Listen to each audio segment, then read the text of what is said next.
Hi, everyone. Thank you so much for coming in to listen to my presentation.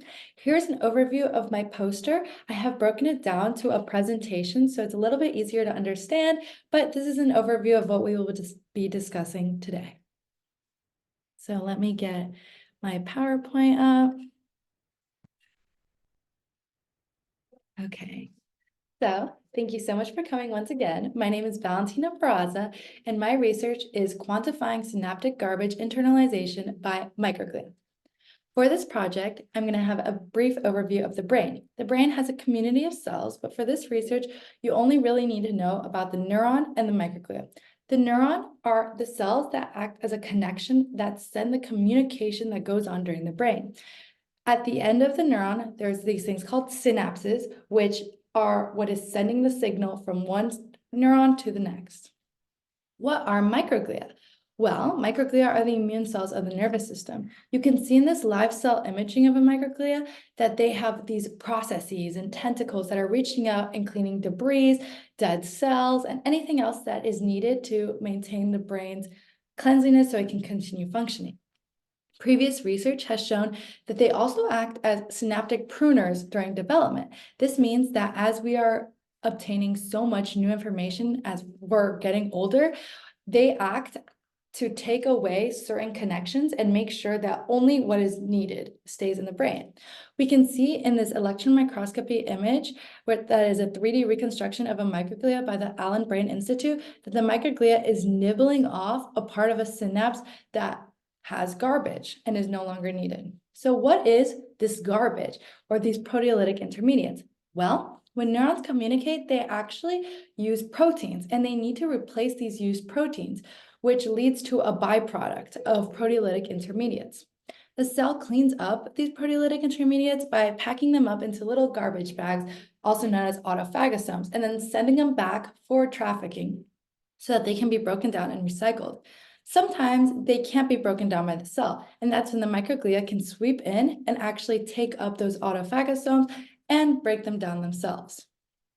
We already have shown in the lab that they do break down and pick up these autophagosomes in live cell imaging. You can see in this video, which is so cool, that the microglia is literally taking up a piece of garbage and pulling it into its body.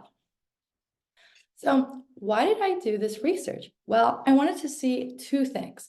First of all, I wanted to see if I could induce the proteolytic accumulation that we see in adult brains. However, I wanted to see if we could do it just based off of chemical stimulation in an in vitro setting. The second part is I wanted to see how this would affect the microglial's behavior. This comes in two aims. First, I wanted to see, does this affect the internalization of the garbage?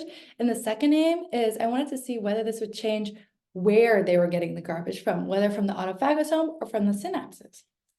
So how did I do this? Well, first, I started by culturing hippocampal neurons, and then I infected them using an HRS-M cherry synapsin promoter lentivirus, which basically means I took HRS-M cherry, which is a tag for the proteolytic intermediates. It allows them to fluoresce red, and I inserted it directly into the neurons. So only the proteolytic intermediates found inside of the neurons would fluoresce red. Then I did chemical stimulation. I used two different types. I used bicuculin and 4AP. So bicuculin is a GABAergic inhibitor.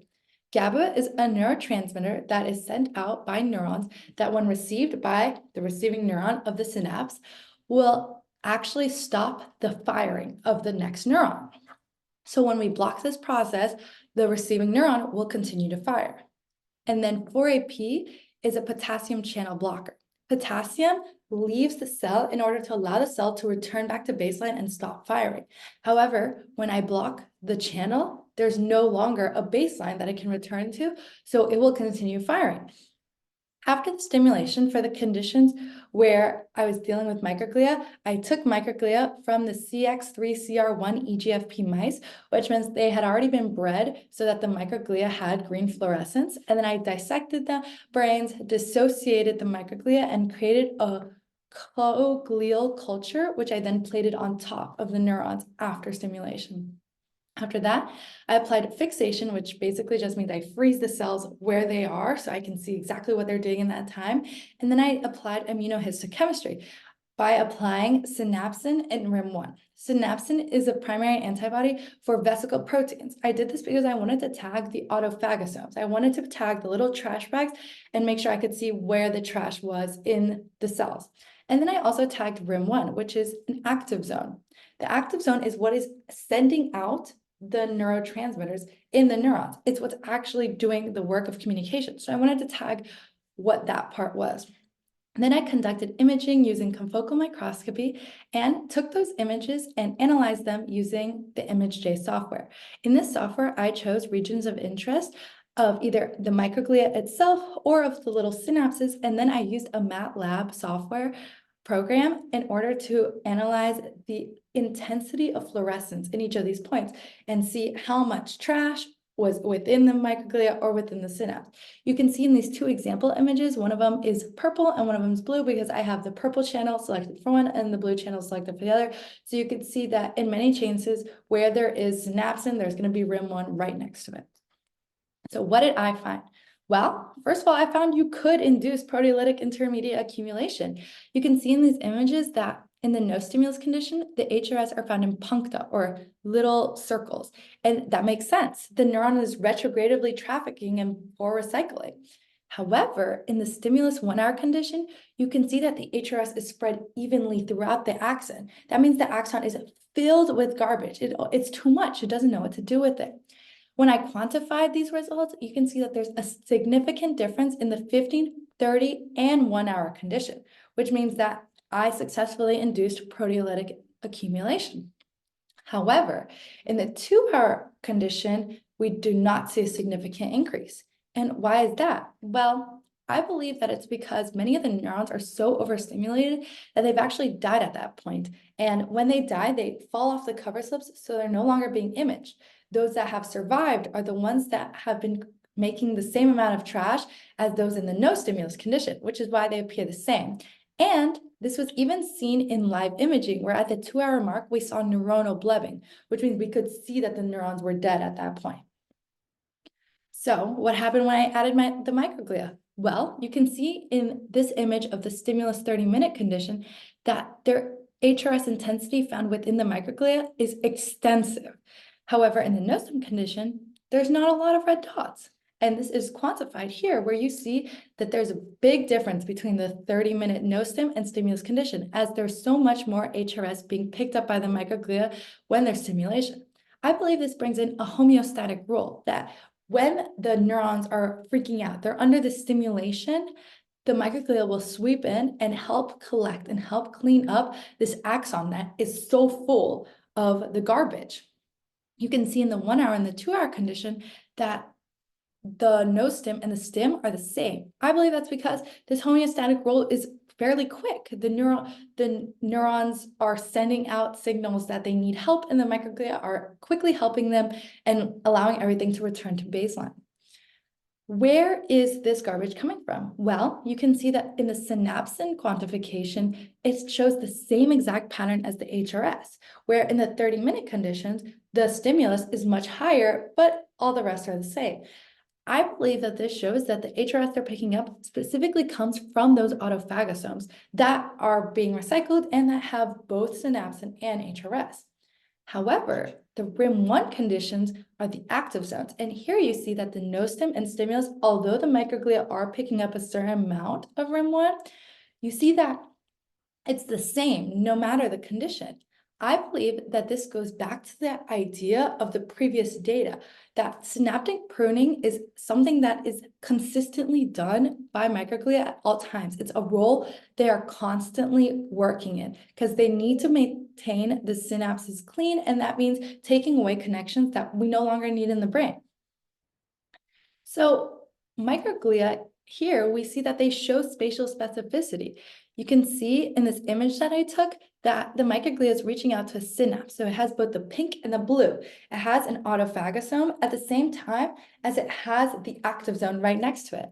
And when the microglia reaches out, you can see that it brings back a little puncta of HRS. It's bringing the trash back into its body for degradation.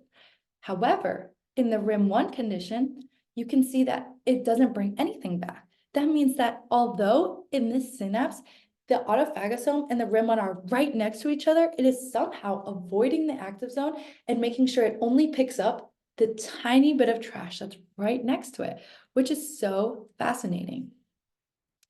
We see this in further evidence in the electron microscopy image that I already showed from the Brain Allen Institute, that this nibbling is super precise. It's taking up this vesicle, this autophagosome.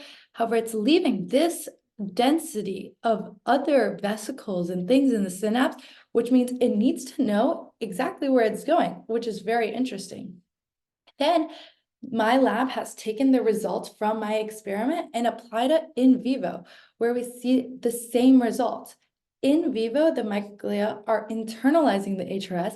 They are responding accordingly to stimulation, and it's super specific as well. They're only taking in things that are related to synapsin and not RIM1. So what should future research relate to? Well, it should relate to two things. We should see whether or not physiological activity equals chemical stimulation. Do we see that when we send out action potentials, there is a proteolytic accumulation, just like there is with the chemical stimulation I showed? Or perhaps it doesn't happen. We should check in vitro. And the second part should be what molecules are guiding this spatial specificity. As you can see, the microglia are reaching out towards this HRS puncta while leaving this one alone. How does it know where to go? I have a Well, question. oh yeah. Yes, thank you for the presentation. So do you have an idea of what kind of molecules are those that you're talking about? Yeah, I actually do.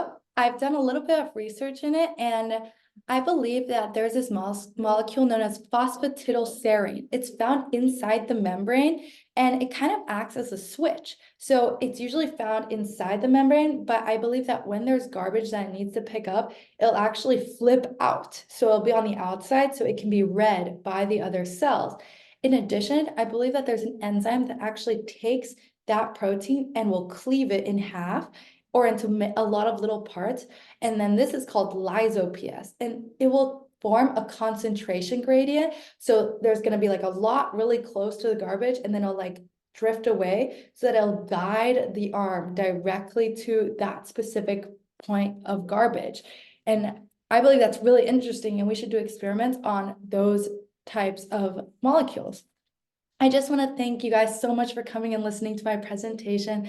I want to thank the Watanabe Lab for giving me this space to grow and learn about neuroscience and my research, and specifically my mentor, Dr. Renee Pepper, for guiding me through this very difficult but interesting research. Is there any other questions? Yeah, I have one more question. What does this time of investigation that you were doing or research, what applications can it have in neuroscience? Yeah, thank you for that question.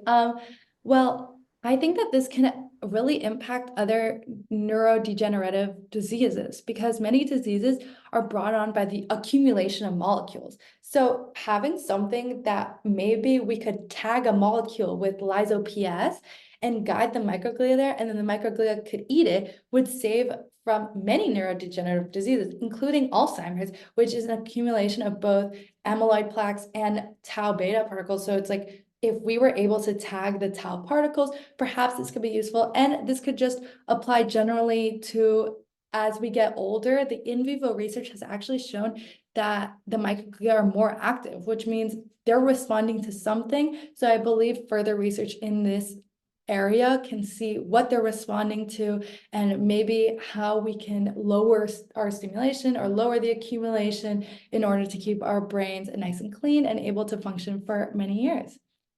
Thank you so much for coming to my presentation. Do you have Thank any other you. questions? Thank Thank you. you.